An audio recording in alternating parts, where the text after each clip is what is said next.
مثلهم كمثل الذي استوقد نارا فلما أضاءت ما حوله ذهب الله بنورهم وتركهم في ظلمات لا يبصرون. مثلهم صفت حالت از منافقین كمثل الذي مثل صفت آن شخصایی است استوقد نارا که روشن کرد آتش را فلما اضاءت ما حوله هر وقتی که روشن کرد آتش چهار اطرافش را ذهب الله بنورهم برد الله نور از اینا را روشنیشان و ترکهم فی ظلمات ترک کرد الله اینا را فی ظلمات باقی ماند در تاریکی لا یبصرون که هیچ جایی را نمی بینن. اینجا الله مثالشان بیان میکنه. در قرآن مثال آمده. خب مثال به خاطر وضاحت یک موضوع یک هدف میخوای واضح بسازی مثال میدی. این خوبه. این نشانه بلاغت است. خب بلاغت یک کلام همیست که مثال بگوید. مفسرین میگه 44 مثال در قرآن است. مثالا و الله در قرآن میگه که مثالا آوردنش بسیار حکمت ها داره. مثلا در سوره حشر الله میفرماد لو انزلنا هذا القرآن على جبل لرأيته خاشعا متصدعا من خشية الله وتلك الامثال نضربها للناس لعلهم يتفكرون. این مثالا را بیان میکنیم که فکر کنن انسان. و ما یعقلها الا العالمون. این مثالا را درک نمیکند کسی مگر کسایی که عالم باشه. بعض مثال ها زیرا در این مشابهت است، یعنی تشبیهات است، بلاغت است، بیان و بدیع است. علم بدیع و علم بیان است. علم بلاغت است. علم بلاغت تشبیهات است. الله تشبیه میده یک کس بعد یک کس. فهم ازی در علم میخواهد. خب فکر کنید، سرش فکر کنید. ان الله لا يستحيي ان يضرب مثلا ما بعوضة فما فوقها فاما الذين امنوا فيعلمون انه الحق من ربهم واما الذين كفروا فيقولون ماذا اراد الله بهذا مثلا. الله مثالا را بیان میکنه. مثال به خاطر وضاحت ممثل له. بسیار خوبه. یکم دفعه مثلا ما اگه تو بر شما گفتم برم مثالا را نگم نمیفهمین. نه این مثالا را که گفتم موضوع واضح میشه یا نمیشه. اینا شما میبینین. نه مثالا چیست که عملا برات نشان میتیم این گپا اینجا است. مثال بسیار. پس مثال به معنای صفت هم میاد، به معنای حالت هم میاد. با در مثال چیست؟ سه چیز. یک مشابهه، دو مشابه به، سوم وجه شبه، دلیل مشابهت. مثلا یک نفر میگه که اینی نام یک نفر میگیره که مثلا اکرام میگیم کل اسدی. اکرام مثل شیر است. این خو چی شد؟ اکرام مشابه شد، تشبیه داده شد. شیر مشابه به چی تشبیه داده شد؟ به شیر. او مشابه بی اسد شیر میگه. وجه شو به چیز در بینشان شجاعت است. یعنی اکرام مثل شیر واره شجاعت داره، هیچ نمیترسه.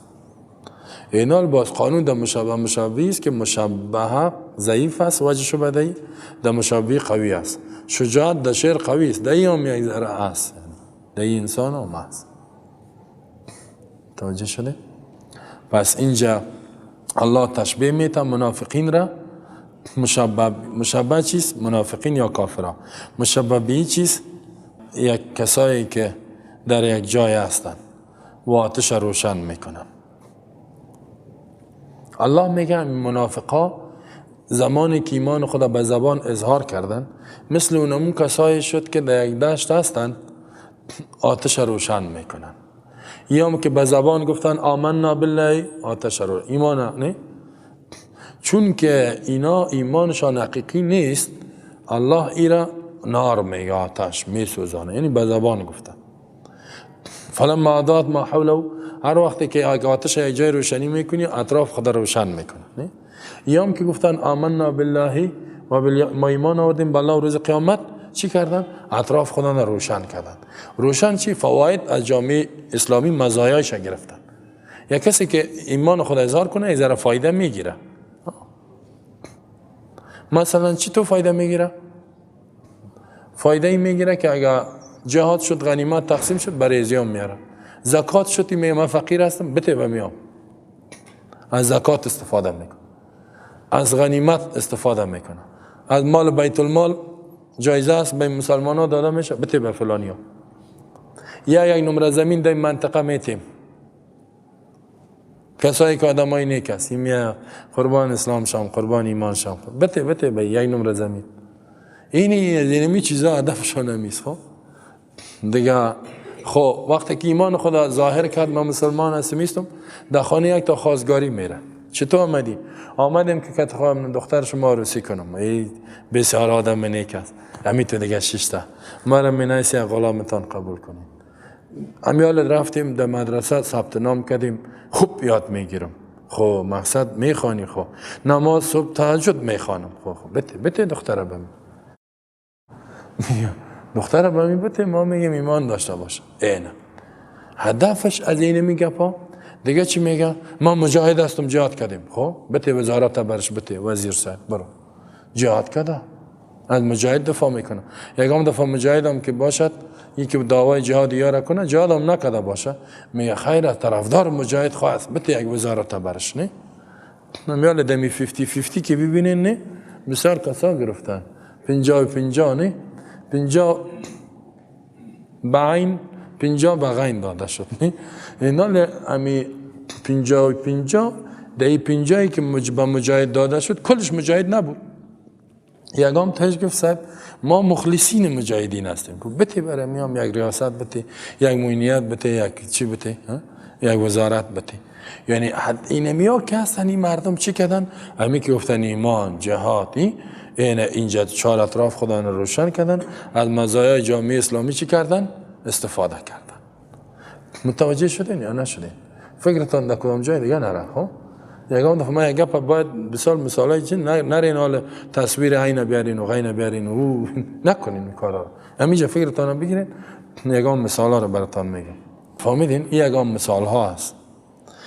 خب وقتی که اطراف خدا روشن کرد دیگه چند وقته چی گپ میشه؟ مرگش میاد. مرگش که آمد ذهب الله بنورهم.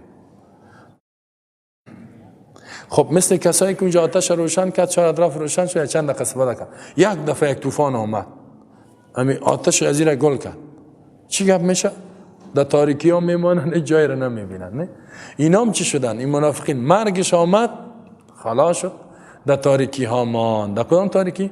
در تاریکی قبر، عذاب قبر، تاریکی میدان حشر، حساب کتاب، در تاریکی های جهنم باقی مان. متوجه هستین؟ در این باره مفسرین میگه که در این آیت ها اکثرش میگه این مثال بر منافقینه، ولی بعضش میگه نه الفاظ آیت عام است، مثال چی عام است؟ مثال کافر عام است.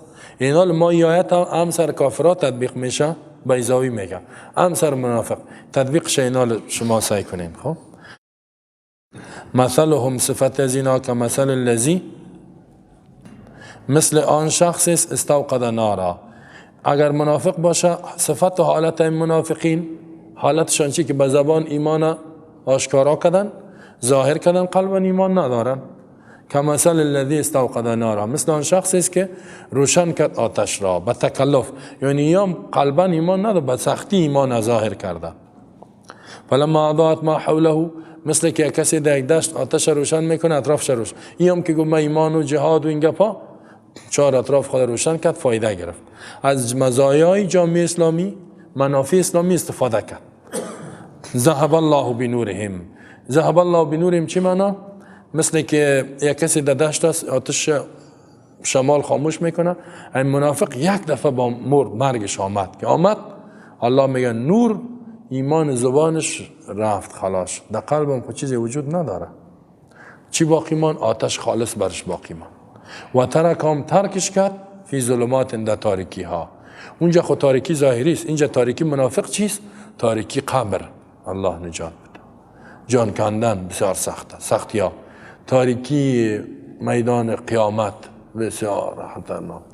جهنم آتش، لا یبصرون، که هیچ نمی بینن چی؟ که هیچ راه بیرون رفت نیست که برای.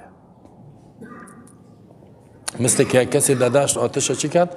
یک طوفان آمد آتش که حالا راه را نمی بینه، که نمی بینه طوفان آمد که میدوه در یک چقوری در یک چقوری بالاخره هلاک میشه. نه دیگه که میدوی خو معلوم نیست در چا میفتی، در کجا میفتی، در تاریکی دویده رایستی. نه به خاطر که میگی طوفان یا هیچ الماسه کم زده میره، میگی نشوه که زیر کدام چیز نشم، بیا خدا بکشم، در چقوری میفتی میری. این صفت منافقین. اگر ولی محققین استاد ما میگفت که مثل که از عام الفاظ فهمیده میشه که صفت کافرها میشه، به خاطر که الله در اینجا دو نوع کافر بیان کرد. ان الذين كفروا سواء عليهم انذرتهم، بعد از گفت من الناس ما یقولوا، هم از بر کفار قبلا مثال بیان شده، گروه کافرها و هم منافقین. این مثال اول میگه برای کافرها، مثال دوم باید برای منافقین است. پس اینطور میشه که مثلا هم صفت همین کافرها به امرای پیامبر صلی الله علیه و در معامله با دعوت پیامبر صلی الله علیه و چی است؟ که مثل الذی استوقد نارا، مثل آن شخصی است که استوقد نارا. بعد مثلا هم اینطور میشه که خب مثال همین کافرها به نبی به امرای پیامبر صلی الله علیه و یا مع نبی به امرای رسول الله صلی الله علیه و معامله همین کافرای اهل مکه مشرکین چی بود؟ به امرای رسول الله صلی الله علیه و که مثل الذی استوقد نارا، مثل آن شخصی که روشنی را چالان کرد، آتش روشن کرد. چی معنا؟ مثل از اینا، مثال از اینا به امرای رسول الله صلی الله علیه و پیامبر صلی الله علیه و در مدینه در مکه چی کرد؟ روشنی را استوقد، باب استفعال به معنی تکلف، بسیار با سختی پیامبر صلی الله علیه و نور ایمان روشن کرد. که روشن کرد فلما اضاءت ما حوله، دعوت شروع شد. هر وقت که روشنی داد ما حولش، یعنی اطراف مکه دعوت داده شد، اهل مدینه مسلمان شد. که مسلمان شد اینا ایمان ناوردن، که ناوردن در این نمیجه مفسرین میگه یک عبارت محذوفه، یریدو ان یطفئوا نور الله، اراده کردن که روشنی الله را ایمان خاموش کنن. که خاموش کنن الله چی کرد؟ ذهب الله بنورهم، برد نورشان پیامبر است، قرآن است. قرآن و پیامبر از مکه برد. که برد یاد چی ماندن؟ در کفر و شرک ماندن. که ماندن و ترکهم فی ظلمات، ترک کرد باقی ماند الله اینا را در تاریکی ها، در تاریکی کفر، جهل، فرهنگ، ظلم، بدماشی، این چیزا. لا یبصرون، مثل که کسی در تاریکی مانه راه را نمیبینه. یا لا یبصرون چی معنا؟ که هیچ راه نجات از گمراهی و دلالت پیدا نمیکنن. همون تو شدن. خب شما سعی کنین. رسول الله هم که دعوت در مکه آغاز کرد، یا ممانعت کردن، بالاخره روشنی از یه به مدینه رسید. در بین مکه و مدینه 400 کیلومتر فاصله. اهل مدینه اکثرش مسلمان شد. یا خواستن که پیامبر چی کنن؟ به قتل برسانن. و اذ یمکر بک الذین کفروا لیثبتوک او یقتلوک او یخرجوک، خواستن که پیامبر را بکشن، صحابه را. الله حکم هجرت داد. رسول الله هم حکم کرد برین هجرت. رسول الله صلی الله علیه و آله به امر صحابه در مدینه رفت، جامعه و نظام حکومت جور کرد. الله نورشان پیامبر بود، قرآن بود، تیرا برد. خود از اینا در تاریکی های کفر و شرک و جهل ماندن که هیچ نجات بعد از اون مردار شدن در جنگ بدر. پس پیام از این مثال چی شد؟ پیامش چیست؟ که هر کسی که بخواد علیه اسلام، علیه قرآن و دعوتگرای بر حق سنگر بگیره، مانع شود. این مثال همین کافرای نه خودشان گوش میتن، نه دیگران هم نمیمانند. نه دیگران هم نمیمانند که درس قرآن باشه و درس اسلام باشه. این غیر تاور گرفته در ریشه خود میزنه. برای اهل دعوتگر حق نقصان میرسانه؟ نه. مثلا یک کسی بخواهد در این مسجد همی دعوت بند کنه، نه؟ با کی ضرر رسانید؟ خودش. کسی قرآن منع میکنه، مردم از مسجد منع میکنه، این تاور گرفت، تیشه را در ریشه خود زد، خود ضرر رسان. ولی کسی که دعوتگری میره یک جای دیگه دعوت میده. مثل که رسول الله صلی الله علیه و در مکه مانع شدن، پیامبر هم کجا رفت؟ در مدینه. در مکه ضعیف بود، در مدینه چی شد؟ قوی شد. هر دعوتگر ای قانون الله، کسی مانع شده بر خود ضرر رسانده. امی کمونستان زود چرا شکست خوردن؟ به خاطر که مسجد بند کرده بودن. مسجد، نماز، درس قرآن اینا نبود. خب نمیمان. خدا میگفتی میکشتد، میزد، ببرش. نماز میخواندی این دمیلیه پرسان کن. بسیار مسئولین از میگه ما نماز خوانده نمیتونستیم. این نماینده سابقی که در دوران نجیب بود پیش ما آمده، دوران ببرک کارمل، گفت والله گفت ما نماز میخوایم، دروازه را قلف میکردیم، قلف هم کردن نمیتونم، پیش میکردیم، دم بغل دروازه تیز که تق تق میشم، چت سلام دور میدادم، گیرم نکنه در نماز.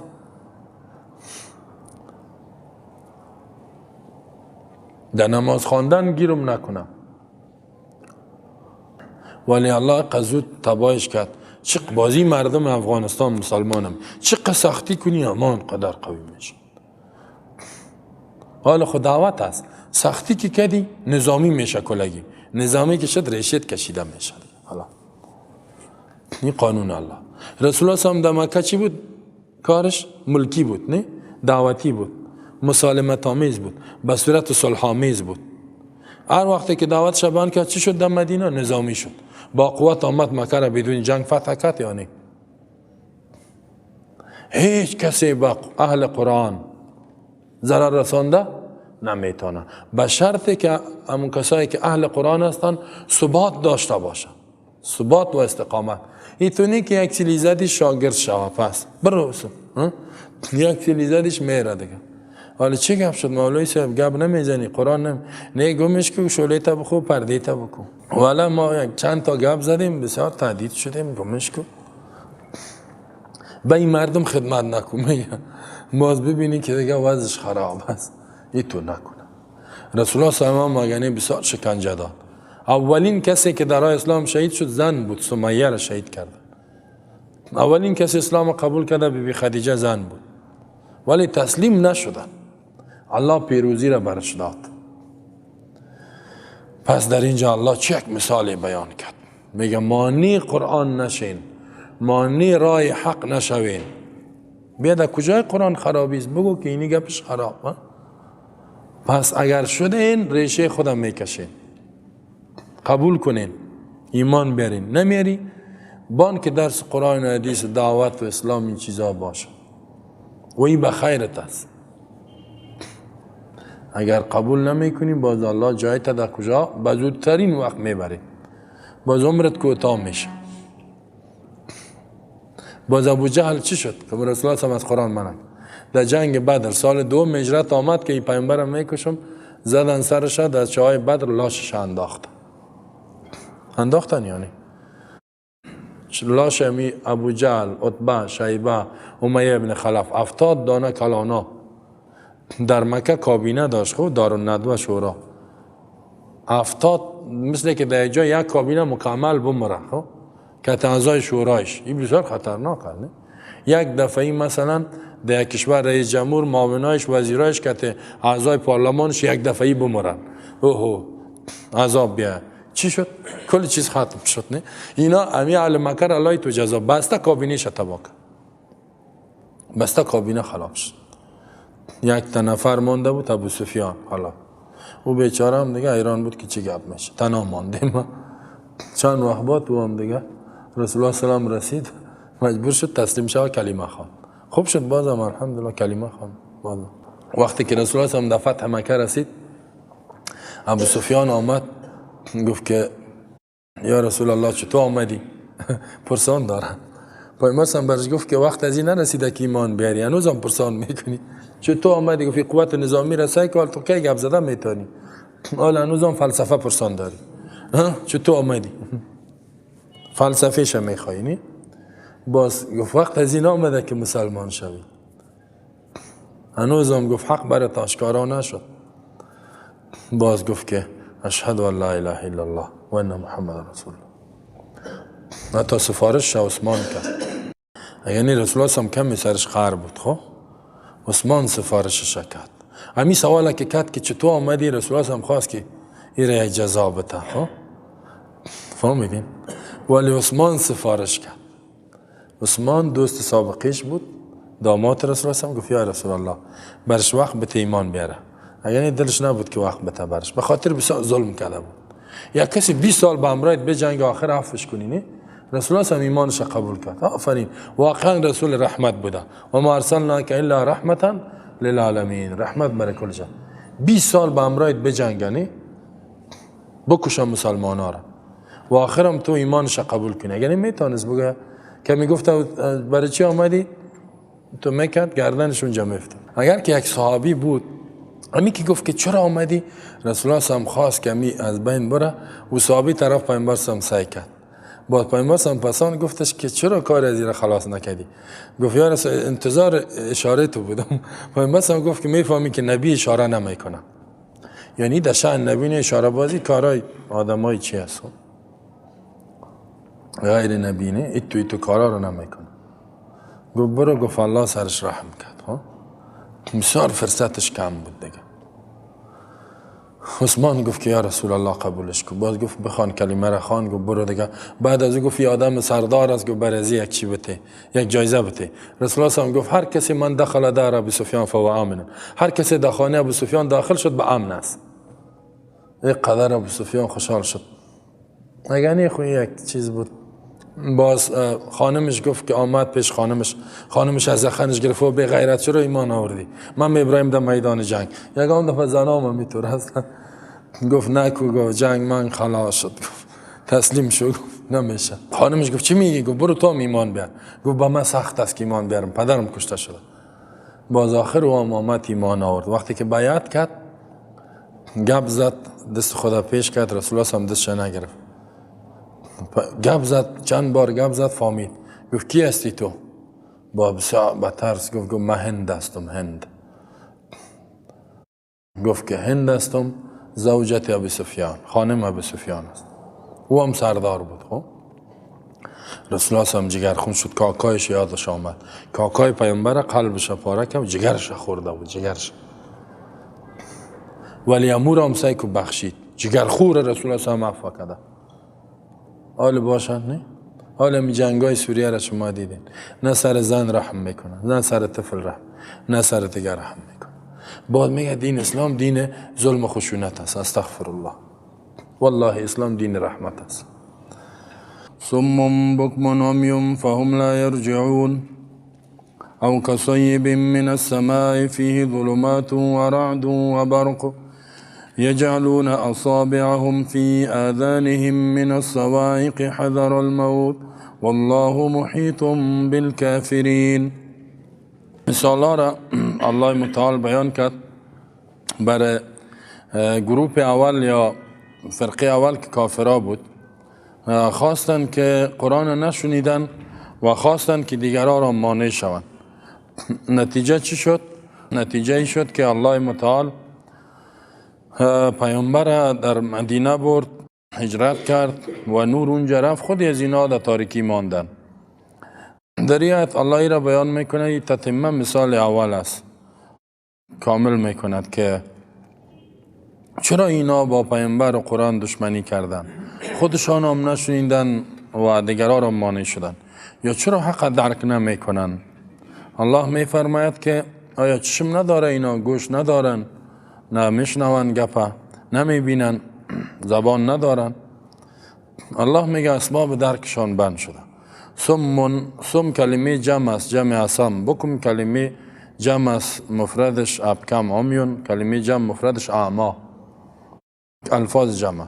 سم کرانن، بکمون گنگاه هستن این کافرها، عمیون کورا هستن، فهم لا یرجعون، پس اینا بازگشت نمیکنن از کفر و شرک خدا به طرف ایمان. اینجا الله میگه به این خاطر اینا این کار کردن، نشونیدن دیگران را مانع شدن، کار و کور هستن. اینجا یک سوال پیدا میشه که اینا خو کار نیستن، میبینیم میشنون دیگه گپاره، نه چشمایشان میبینه و گپ هم میزنن، بسیار فصاحت دارن. سوال جوابش که اینجا تشبیه هست، اما مشابه حذف شده. هم کالصم، اینا مثل کرا و مثل گنگا و مثل کورا هستن. با سوال پیدا میشه که مثل هم نیست، به خاطر که کار خود نمیشنوه. ای که مثل از باشه باید هیچ نشنوه. جوابش است که زمانی که یک انسان از گوش خود استفاده درست نتانه، الله گوش برزی پیدا کرده که حق قرآن بشنود، الله را بشناسه، پیامبر توسط گوش. و چشم به این خاطر است که حق ببینه، قرآن ببینه، اسلام ببینه. و زبان برای ازی است که حق بیان کنه. یک انسانی که هیچ قرآن نمیشنوه و ایمان نمیاره، نمیبینه و نه گپ حق میزنه، الله میگه از این که این انسان همی گوش نداشته باشد، چشم نداشته باشد، زبان نداشته باشد، بهتر است. یعنی گویا که اینمی چشم گوشه که حق نشنید، استفاده ای که برای کدام هدف پیدا شده استفاده نکرد، گویا که هیچ وجود نداره، هیچ وجود نداره. اینمی علم کافرها گوش دارن، چشم دارن، زبان دارن، ولی استفاده درست نمیتونن، گویا که هیچ ندارن. الله میگه این گوش نیست. اون گوشی که حق نشنید او کر است، باطل شنید، گناه را شنید، موسیقی و غیره، قرآن نشنید او کر است. او چشمی که حقایق ندید او کر است. او زبانی که بیان حق نکرد گویا که چی گنگه سیزه، نمی بود برش خوب بود. والله یمی کسا چشم گوشی یا نمی داشتن یعنی مسئولیت هم نداشتن، بخیرشان بود. حالی که دارن حق نشنیدن، قرآن نمیشنون، فکر نمیکنن، بیان نمیکنن، گویا که هیچ ندارن. پس الله میگه اینا اسباب درکشان بند شده، تو جگرخون نشو. سمون بکمون عمیون، یکم تا که هرچی گپ میزنید نمیفهمه، ای چیز هم نمیگنی. اگر فکرتان باشه در جامعه ما شما میگی برش این تو قرار تو سن باز یکم تا که نمیفهم میگه سکمون بکمون عمیون هستی تو بخی، هیچ نگپ نمیشنوی، نه دیگه هیچ قسمت فهمیدی یا نفهمیدی چی گفتم من؟ تو میگه تو باز بگو چی گفتی، فکرم نبود، باز برش میگه نفهمیدم. این همین کافر ها اینطوره، هرچی برش بگو هیچ نمیفهمه. قرآن هم برش بته بگو مطالعه کو هیچ نمیکنه. سمون اینا کرها هستن، مثل کرها، مثل گنگا، مثل کورا، فهم لا یرجعون، بازگشت نمیکنن اینا از کفر خدا. یعنی مثل که کسی کار باشه چیز نمیفهمه، یا هم میطور است. پس همو ختم الله علی قلوبهم. او كصيب من السماء فيه ظلمات ورعد وبرق يجعلون أصابعهم في آذانهم من الصواعق حذر الموت والله محيط بالكافرين. این مثال دیگه است. او مثلهم، یا مثال از اینا مثل آن شخصی است که صیب که در زیر یک باران زیاد است، من السماء که باران از طرف آسمان میاد، فیه در باران ظلمات تاریکی ها است، و رعد آواز الماسک است، و برق خود الماسک روشنی است. یجعلون اصابعهم فی آذانهم من الصواعق حذر الموت، میمانند اینها اصابعهم سران انگشتای خودان را، فی آذانهم در گوشای خودان، من الصواعق از جهت آواز الماسک، حذر الموت از جهت ترس مرگ. والله محیط بالکافرین، الله احاطه کننده است به کافرها. هیچ کافر از علم و قدرت الله بیرون نیست، در تحت علم و قدرت الله است. اینجا یک مثال او برای چی است؟ بعد میگه او برای شک است، بعد میگه برای تنویع است، بعد میگه برای تخییر، اختیار داری. الله میگه این مثال بیان میکنی یا این مثال، برای تخییر اختیار داری. به این کافرها اون مثال بیان میکنی یا این مثال بیان میکنی. اما اصلش است که او برای تنویع است. این نوع دوم مثال. مثال اولی از برای نوع اول کافرها که ضدی و عنادی بودن. اینی مثال دومی مثال او کافرهایی است که منافق است، یعنی اظهار ایمان میکنه به خاطر منافع دنیا، به خاطر که دنیا را به دست بیاره. اظهار ایمان و در جماعت مسلمان ها زندگی میکنه، میگه من مؤمن هستم، یگام نماز میارم میخوانه و یگام جنازه را به خاطر که منفعت به دست بیاره. این مثالی کافره و اینا منافق هستند. قبلا خواندیم. کسیبن اول معنای ظاهریش است که مثل یک انسانی که چی است؟ صاحب سیب در یک دشت روان است. یک انسان ماه بهار آمد، در ماه بهار که است باران و ابر بسیار شدید، ابر تاریک میشه، باران که میاد بسیار به سرعت میاد. سیب امو بارانی را میگه که بسیار زیاد باشه و فریمان و بتیزی بیاد. همین باران بهار است. نه باران زمستان شما ببینین آهسته آهسته میاد، نرم دوامدار، نه یک هفته باران بهار چنان تیز میاد یک دقیقه که این جویا و سیلاب یا میگه او 2 روز باشه کل جا زیر او میشه، 1 روز باشه 5 ساعت باشه او میگیره منطقه را، 1 ساعت یکم دفعه تیز می باشه 1 ساعت باشه. ما در عربستان سعودی بازی باران ها بسیار چی هست اونجا دیدم یک تاریکی شد میتو، ما گفتم چی قیامت واره، تاریک ابر آمد، تو یک باران شد که در ظرف 2 دقیقه چقدر دکانا را برد. 2 دقیقه این تو یک باران. اگر او باران 3 ساعت 4 ساعت باشه خب بخی. این را سیب میگه. سیب یک انسان است در تحت یک باران بسیار شدید بهار من السماء که از طرف آسمان میاد، فی ظلمات، در این باران چیز تاریکی است. یک تاریکی شب باشه، تاریکی های ابر باشه و تاریکی باران. باران خودش یک تاریکی داره در شب که باشه. و دیگه در این باران چیز رعد است. رعد آواز الماسک، گرم بگرم بس نه ای تو قرصص میکن. برق روشنی میته، اون چشمت میبره. این در ماه بهار است. یک انسان در یک دشت است، امی تو یک باران میاد، در این تاریکی آمد شود رعد و برق است. چی میکنه این انسان؟ یجعلون، یک انسان چند تا هستن، میگردانن انگشتای خود در گوش، از دستی که آواز تیز است دلش میشه که کل انگشتار را در گوش خود داخل کنه که آواز نشنوه، گوشش نترخانه. من الصواعق، از جهت آواز می الماسک. حذر الموت، از جهت ترس، دیگه می ترسه که می الماسک در کلی از این نخوره. نه یکم دفعه می الماسک ها را ببینین میگه زد اونجا را تباه کرد. نه یک خانه را در داد چند تا را کشت، همیشه اعلان میشه. در باران های تیز الماسک می یک جا را میزنه. والله محیط بالکافرین. الله تشبیه داده این منافقین به اینمی تو آدم، و این تو آدمی که در زیر تو بارانت گوشا مانده چی میکنه؟ یکاد البرق یخطف ابصارهم كلما اضاء لهم مشوا فيه و اذا اظلم عليهم قاموا ولو شاء الله لذهب بسمعهم و ابصارهم ان الله على كل شيء قدیر.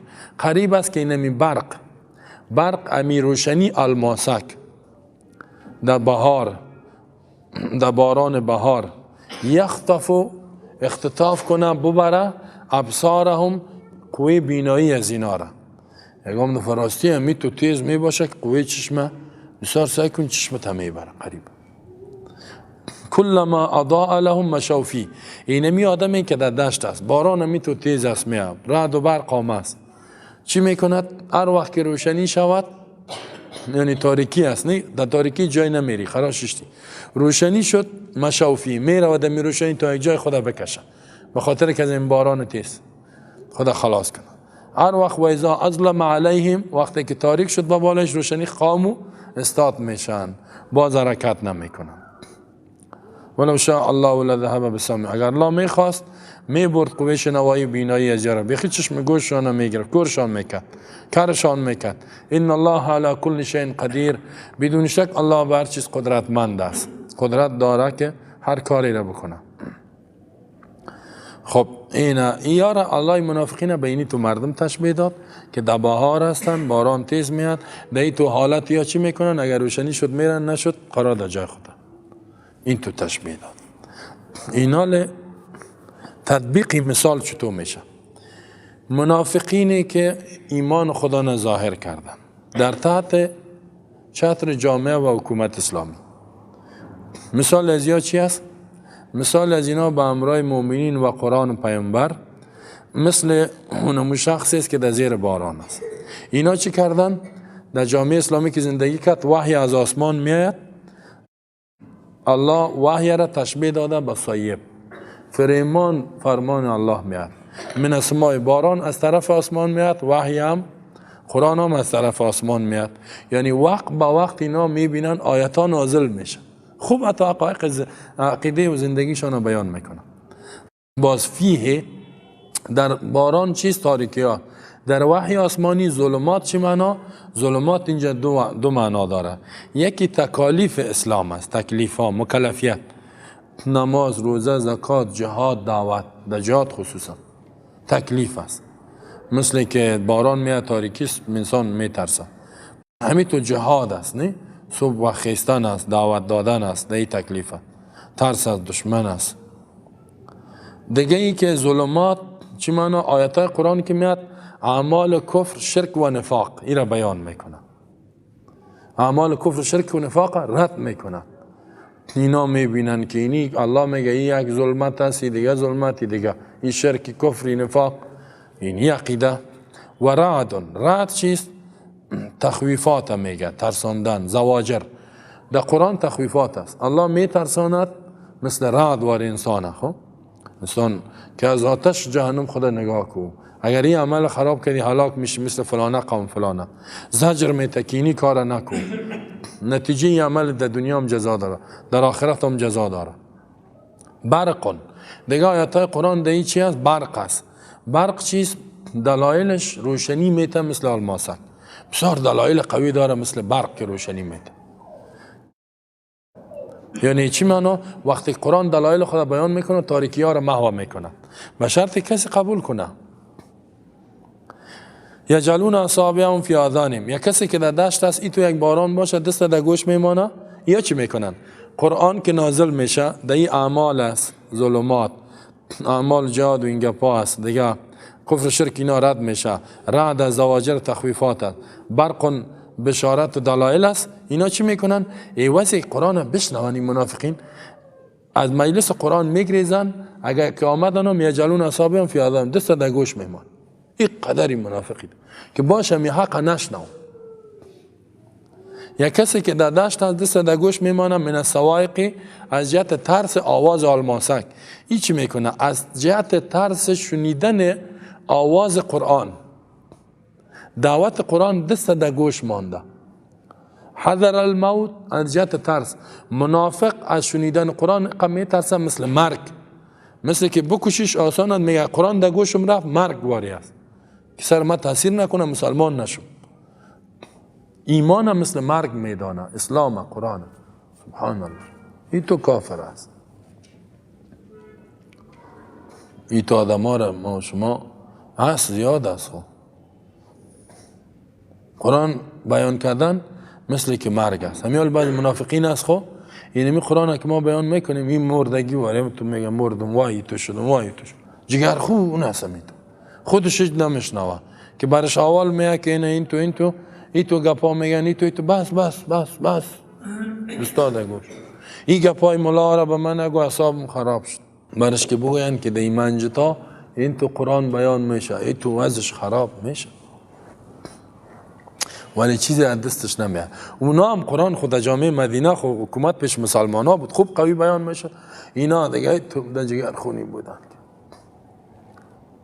هر روز انتظار میکشیدن که چطور شود که مسلمان ها گم شود، چطور شود که مسلمان ها شکست بخوره. منافق طایفه قرآن شنیدنش هم مثل مرگ میدانه. اوهو این تو آدمی که آواز قرآن در گوشش مرگ باشه او میشنوه قرآن نه میگریزه او هیچ قابل هدایت نیست. الله باز چی میگه؟ والله محیط بالکافرین. الله به تو کافرها احاطه میکنه، از علم و قدرتش بیرون نیست. میگه پیش من مرگت میه یا مردار میشی یا جای داتش هست فرار کردن نمیتونی. این منافق همی علام اعمال کفر شرکه که برش رد میکنی تو جگر خون میشه. زواجر تخفیفات که میشنه میترسه. برقه که میشنه دلایل که میبینه دلایل خودش رد میشه جگر خون میشه میبرایه. یکاد البرق یخطف ابصارهم. خب الله برق حالتش بیان میکنه. حالت رعد بیان کرد که رعد که میشه چی گپ میشه؟ دستار در گوش میمانه. برق که میشه قریب از برق میگه چشمای از اینا را نظرشان ببره. چی معنی؟ دلایل قرآن قوی است که دلایل از اینا را مثل که چشم انسان بصارت دلایل از اینا را محو میکنه هیچ میکنه. کلما اضاء لهم مشوا فیه. منافق چی میکنه؟ هر وقت که روشنی میشه برشان یعنی آیات های قرآن جهاد میشه غنیمت میاد بیاین غنیمت است یا میان دویده میان من مجاهد هستم من مؤمنم بته به ما خدا میرسان.